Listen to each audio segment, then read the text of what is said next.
Cleveland was a place of ordinary lives. Neighbors waved at each other, kids rode bikes down the streets. And there, within this everyday setting, the lives of three young girls were about to change forever. In 2002, Michelle Knight was just 21, a young woman with dreams, trying to make a better life. One day, she left her home to visit a friend, and vanished. Her family searched frantically, but Michelle was gone. Police investigated, but with no leads, Michelle's case faded away, her name becoming a sad memory.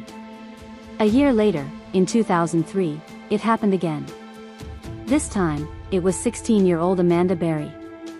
She had just finished her shift at a local Burger King and called her sister to say she'd be home soon. But Amanda never walked through that door.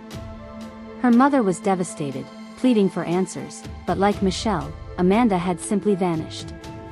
And then, in 2004, 14-year-old Gina De Jesus disappeared on her way home from school. Her family was desperate.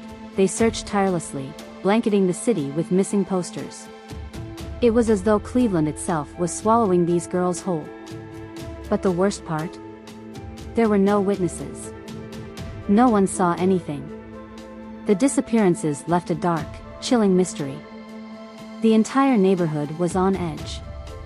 But no one could have guessed that the answers were right under their noses, in the unlikeliest of places.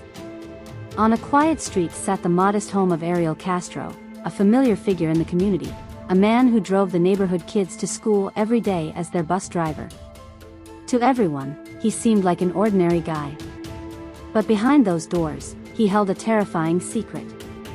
Unbeknownst to the world, Castro had used his unassuming role as a bus driver to lure these girls into his home.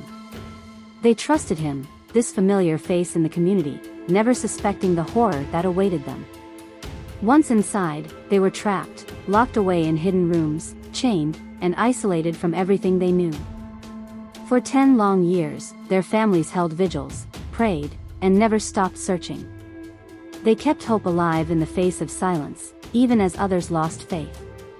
But the reality was more harrowing than they could have imagined. Just blocks away, the girls endured daily torment in a prison of Castro's making.